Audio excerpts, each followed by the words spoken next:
আসসালামু আলাইকুম রহমতুল্লাহ। দর্শক, আপনারা স্ক্রিনে যে পিকচার দেখতে পাচ্ছেন এটি অবশ্যই চিনে ফেলছেন। এটা হচ্ছে মাকড়সা। মাকড়সা আল্লাহ তাআলার সৃষ্টির মধ্যে একটি বিস্ময়কর সৃষ্টি আমরা বলতে পারি। মাকড়সার ইংরেজি স্পাইডার এবং এটা আরবিতে আনকাবুত বলা হয়। এবং মাকড়সা এক বিস্ময়কর সৃষ্টি। এই দিক দিয়ে আমরা যদি এর সম্পর্কে কিছু তথ্য দেখি তাহলে অবশ্যই অবাক লাগবো। তো মাকড়সা সাধারণত তার বাসাগুলো বাঁধে মানুষের ঘর বাড়ি ছাড়াও বিভিন্ন জঙ্গলে বা অন্য কোনো উঁচু জায়গায় আমরা সাধারণত এর বাসা দেখে থাকি। আর মাকড়সার বাসাটা সাধারণত জাল আকৃতির, মানে জালের মতো দেখতে, যেটাকে ইংলিশে বলা হয় ওয়েব। এটা জালের মতো দেখতে হলেও এটা কিন্তু তার বাসা প্লাস তার জন্য একটা ফাঁদ, মানে তার শিকারকে ধরার জন্য বা খাবারটা সংগ্রহ করার জন্য এটাই কিন্তু তার একমাত্র ফাঁদ, যেখান থেকে সে তার শিকার করে থাকে।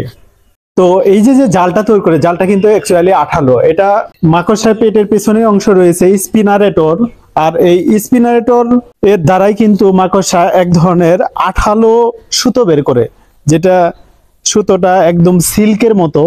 এবং এই সুতো দিয়ে সে 20 থেকে 30 মিনিটের মধ্যে তারা একটা জাল বেঁধে ফেলে।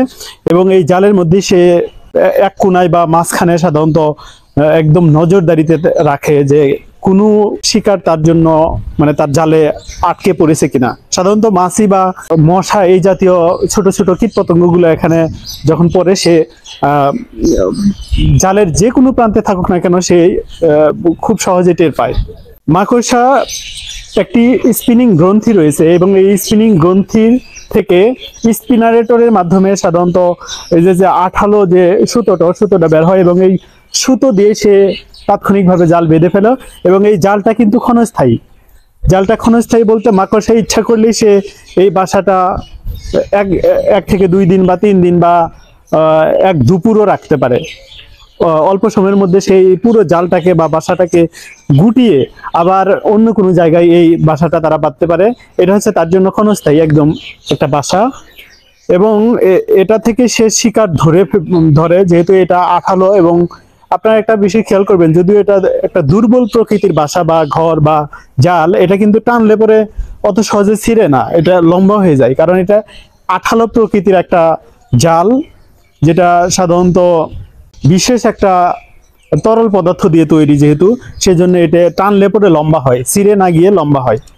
এবং এটা অল্প সময়ের মধ্যে যেহেতু তারা বানিয়ে ফেলে, এবং এটা বলা যায় আল্লাহ তাআলার এক বিশেষ জ্ঞানের কারণে তারা এটা অতি অল্প সময়ের মধ্যে তারা বানিয়ে ফেলে। এবং এটা জ্যামিতিক আকৃতি, এবং এটা বিজ্ঞানীদের এবং বিভিন্ন গবেষকদের কিন্তু অবশ্যই অবাক করে যে কিভাবে একটা জ্যামিতিক আকৃতির একটা জাল বা একটা বাসা কিভাবে অল্প সময়ের মধ্যে বেঁধে ফেলে।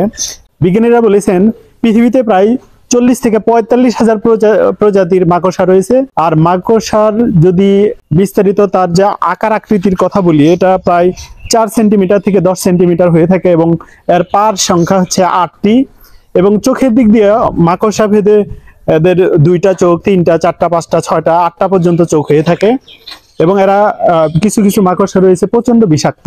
এবং এই বিষাক্ত মাকড়সাগুলো অন্য অন্য কীটপতঙ্গ তো খায়, নিজস্ব প্রজাতি যে অন্য মাকড়সা রয়েছে তাদেরও অনেক সময় খেয়ে ফেলে। এই মাকড়সার জালটা যে আমরা জানলাম যে একদমই দুর্বল এবং তার বাসাটা একদমই দুর্বল, এই দুর্বল প্রকৃতির কথা বলতে গিয়ে মহান আল্লাহ তাআলা কুরআনের 29 নং সূরা আনকাবুত, সূরা আল আনকাবুত নামের একটা সূরা নাজিল করেছেন। এবং এখানে 41 নম্বর আয়াতে আল্লাহ তাআলা বলেন, যারা আল্লাহকে বাদ দিয়ে অন্যদেরকে অভিভাবক রূপে গ্রহণ করেছে তাদের দৃষ্টান্ত হলো মাকড়সার মতো। সে ঘর বানায় আর ঘরের মধ্যে মাকড়সার ঘরই সবচেয়ে দুর্বল, যদি তারা জানতো।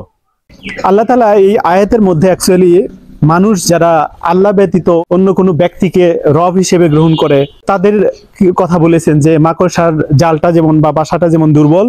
যারা আল্লাহ ব্যতীত অন্য কোনো ব্যক্তিকে রব হিসেবে মেনে নেয় বা প্রভু হিসেবে মেনে নেয়, বা অন্য কোনো গোষ্ঠীকে হতে পারে, অন্য কোনো ব্যক্তি হতে পারে, অন্য কোনো সমাজ হতে পারে বা দল হতে পারে, যারা একমাত্র আল্লাহ ব্যতীত অন্য কোনো দলকে গ্রহণ করে নেয় রব হিসেবে বা অন্য কোনো ব্যক্তিকে রব হিসেবে গ্রহণ করে, তাদের অবস্থা মাকড়সার এই জালের মতোই। মাকড়সার জাল যেমন একদমই দুর্বল, অল্প সময় ক্ষণস্থায়ী, এবং এর চাইতে দুর্বল পৃথিবীতে আর কোনো পোকামাকড়ের কোনো বাসা হতে পারে না।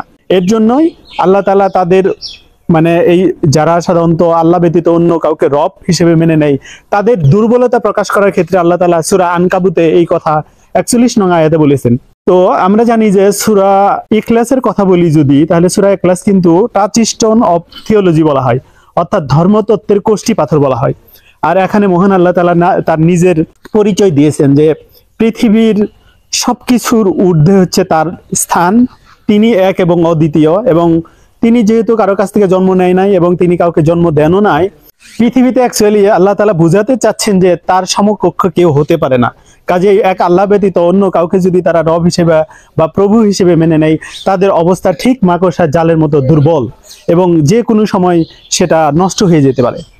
কাজেই মহান আল্লাহ তাআলা সূরা আনকাবুতের 41 নং আয়াতে এটাই বুঝাতে যাচ্ছেন, সেটা হচ্ছে মানুষ আল্লাহ ব্যতীত আর কাউকে রব হিসেবে গ্রহণ করতে পারে না।